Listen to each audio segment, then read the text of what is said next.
Here we go. Ditty number 7, Moto ditties. You know, I got an email the other day from Mike Hammonds, one of my favorite athletes of all time. He is just one of the great guys that I coached, over 1,200 athletes in football, basketball, and baseball. And Mike said, you know, you ought to start talking about some of the guys you coached. So, today I'm going to talk, and in the next few ditties, I'm going to talk about football. I'm going to start with football. I was in Washburn, Illinois for 3 years. I was the head basketball and head baseball coach right out of college, did no beans. And I thought I did enough at Washburn, and I'll talk about it later. But I wanted to get down in the St. Louis area and probably Belleville or maybe even Collinsville or Granite City or Edwardsville. So I applied for a job at Edwardsville, Illinois. I had 2 kids. John was just born. Dobby was about 3. No job. And we were hurting. I go in and interview with Neil Smelzel, 1973, and there are 150 applicants. He's already interviewed 75.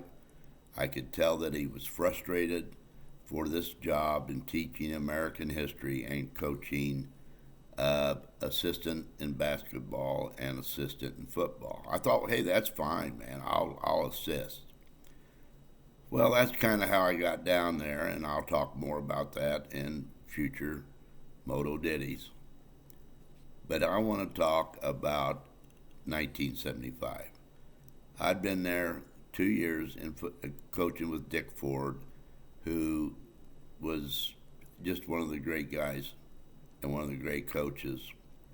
And he had worked very hard, and he was an old farmer from Illiopolis, so we had a lot in common. He grew up on a farm. I grew up on a farm. All right. So now we go through the conference in 1975, the tough Southwest Conference. We are undefeated going into the last game, and we play Belleville East. We had already won the conference, whether we win or lose, and they beat us because of rain and because there was a lot of holding going on. We held too, we hold, but they held more. But we win the conference and we qualify for the state playoff. It's the first year of the football playoffs, a big deal. And we won the conference for the first time since 1940. It's 73, so that was that's 33 years. So I didn't teach math, taught history. So anyway, we go to Rock Island, Illinois, and drive all the way up there. I'm in a red station wagon, taking the equipment, and Dick Hutton, who is the trainer, who smokes these long cigarettes, menthol, that take 18 minutes to finish. And I smoked back then. I quit in 2012, thank God. But I smoked, but these cigarettes just lingered and they were brutal. Well, we get all the way up there, and here's how you lose a football game. We had to stay all night. There was a train. They must have put us in a hotel with the train because it kept us up all night. Plus, they're out of their own home and their own beds, and so they didn't sleep that well.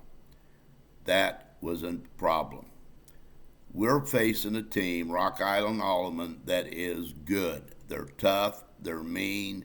They got a fullback that's had 1,500 yards, and we stop him cold. He does not score. But the only thing he had was a draw play about 50 yards. And other than that, he didn't have anything. We stopped him. But the problem of the game was the quarterback keeper. And here's what happened. He kept the ball and ran around the ends because we had everything stuffed. Their passing game, their running game, and everything. but we went down like flies. We wound up the game with the third string defensive end. We wound up the game with Mark Mentor, the only safety in the game. My other two safeties, I was a defensive back coach and offensive coach. And we finished the game with Mark in the safety spot, but the two other defensive backs were injured. Their backups were injured. We're down. I'm playing a guy that has never practiced in the secondary, and I had to just stuff him in there.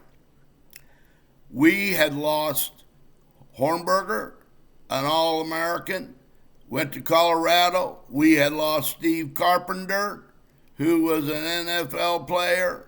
We lost defensive ends.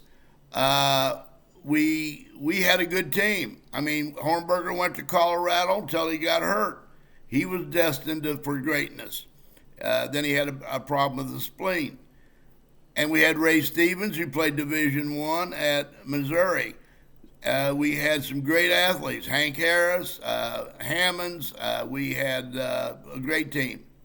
But we were so beat up at the end of the game and down to nubbins. But you know what?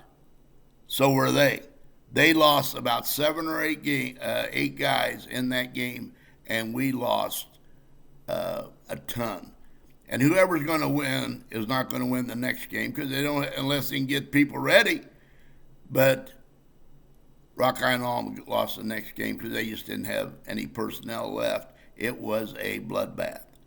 The worst part of it all was driving home 5 hours after you got beat and put everything you got, your whole heart and soul and energy, into coaching this team, teaching school, and then coaching this team, and then have to drive 5 hours smelling Huddy smoke and so pissed off that I could hardly drive.